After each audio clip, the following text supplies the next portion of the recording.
उत्तर प्रदेश में पांचवें चरण में जिन सीटों पर मतदान होना है उसमें कौशाम्बी और प्रतापगढ़ की भी सीट शामिल है।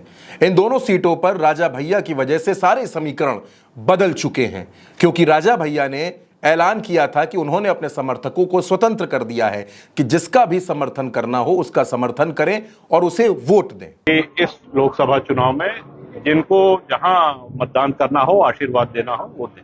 ऐसा क्या आगे की रणनीति रखा इस चुनाव में? नहीं, सस्पेंस जैसी कोई बात नहीं थी।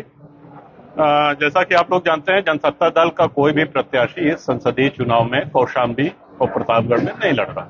राजा भैया ने जरूर यह ऐलान किया, लेकिन राजा भैया के ऐलान के बाद कौशाम्बी और प्रतापगढ़ का समीकरण पूरी तरीके से बदला है। अब अंदर खाने की जो खबर थी कि राजा भैया अंदर अंदर अखिलेश यादव की पार्टी का सपोर्ट कर रहे हैं, अखिलेश यादव के प्रत्याशियों की मदद कर रहे हैं, वो बात भी अब कहीं ना कहीं सही लगने लगी है। आज तक को दिए अपने एक इंटरव्यू में राजा भैया ने यह संकेत भी दे दिए कि उनके और अखिलेश यादव के बीच में अब कोई भी नाराजगी नहीं है। बीच में कुछ तलखी आ गई थी, आप सही कह रहे हैं, लेकिन समय के साथ वो दूर हो गए। हम किसी से कोई दुर्भावना नहीं, कोई कुछ नहीं है।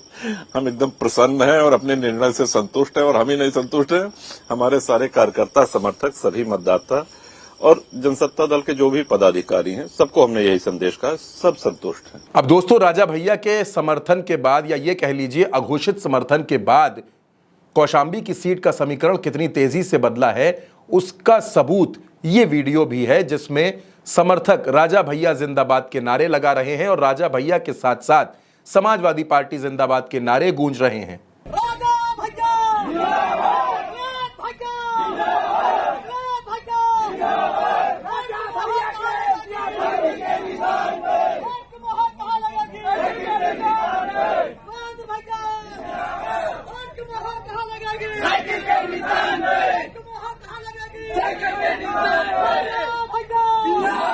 सिर्फ ये वीडियो ही नहीं, बल्कि पुष्पेंद्र सरोज जो कौशाम्बी में इंडिया गठबंधन के सपा प्रत्याशी हैं, उनकी एक तस्वीर भी सामने आई है जिसमें उनके गले में पीला पटका पड़ा हुआ है। और पीला पटका यानी कौशाम्बी और प्रतापगढ़ में हर कोई जानता है कि राजा भैया की पार्टी का यही रंग है। राजा भैया के समर्थक अब पुष्पेंद्र सरोज के लिए खुल के जनसभाएं भी करवा रहे हैं और पुष्पेंद्र सरोज भी ये बात कह रहे हैं कि उनको राजा भैया का आशीर्वाद मिल चुका है।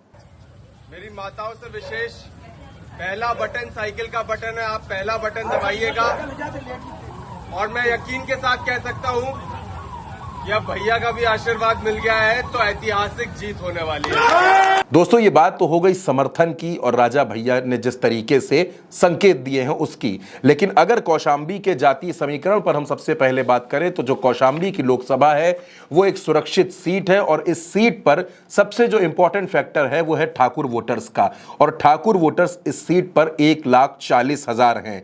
उसके साथ साथ अगर मुस्लिम वोटर्स की बात करें तो 2,50,000 और इसके साथ जो कुर्मी वोटर्स हैं, पटेल वोटर्स हैं, वो 1,30,000 हैं।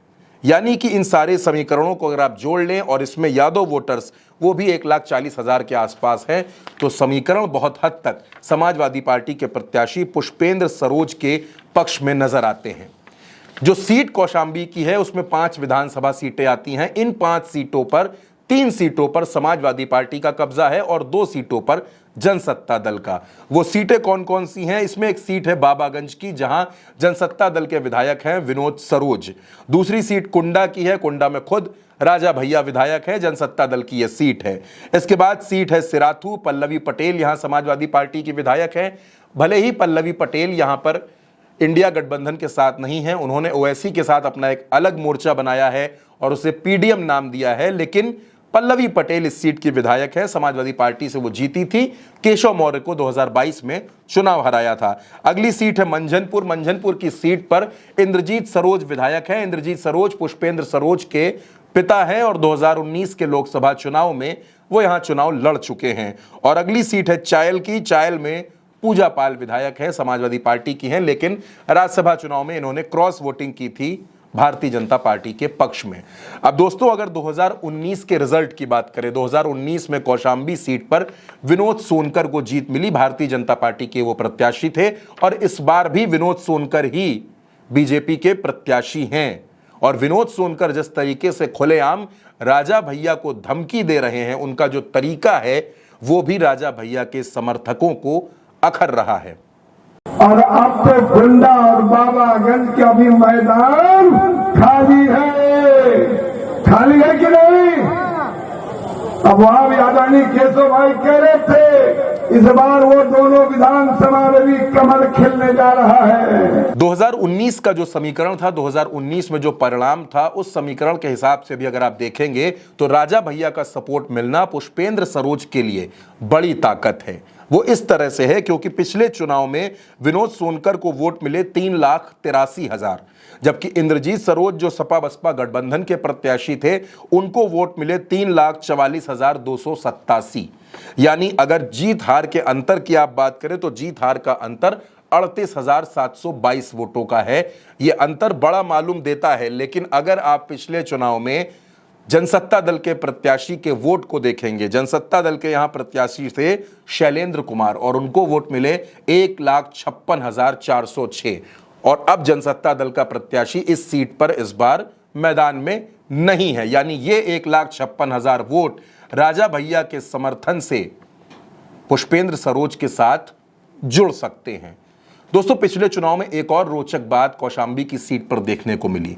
वो ये थी कि शैलेंद्र कुमार नाम के 3 लोग इस सीट पर चुनाव लड़े। एक शैलेंद्र कुमार वो थे जो जनसत्ता दल के प्रत्याशी थे, उनको 1,56,000 वोट मिले, और 2 शैलेंद्र कुमार नाम के प्रत्याशी थे जो निर्दलीय चुनाव लड़े, उनमें से एक को वोट मिले 26,967, और जो दूसरे शैलेंद्र कुमार निर्दलीय लड़े उनको वोट मिले 8,000। यानी अगर आप इन दोनों शैलेंद्र के ही वोट को जोड़ देते हैं तो ये वोट 34,000 को क्रॉस कर जाता है, 34,000 वोट। और शैलेंद्र कुमार जो जनसत्ता दल के प्रत्याशी थे, शैलेंद्र पासी, उनको 1,56,000 वोट मिला। यानी मोटा मोटा ये 2 लाख वोट हैं, और विनोद सोनकर सिर्फ 38,000 वोटों से चुनाव जीते हैं कौशाम्बी में।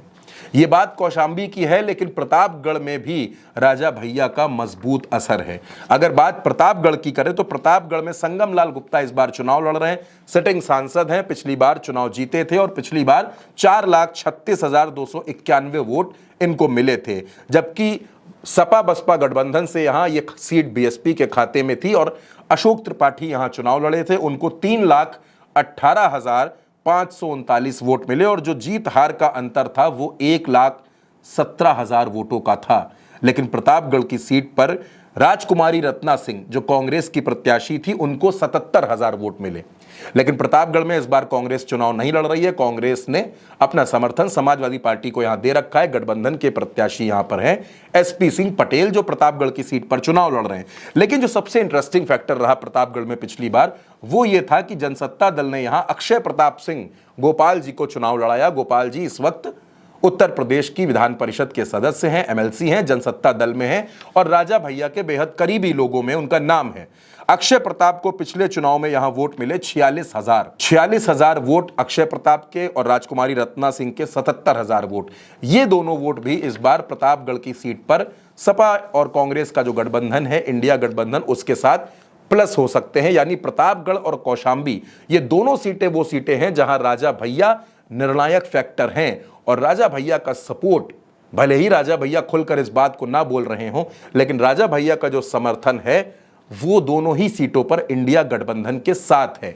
तो इन दोनों सीटों पर, चाहे बात प्रतापगढ़ की करें या कौशाम्बी की, दोनों ही सीटों पर भारतीय जनता पार्टी की सीट अब फंसी हुई नजर आ रही है।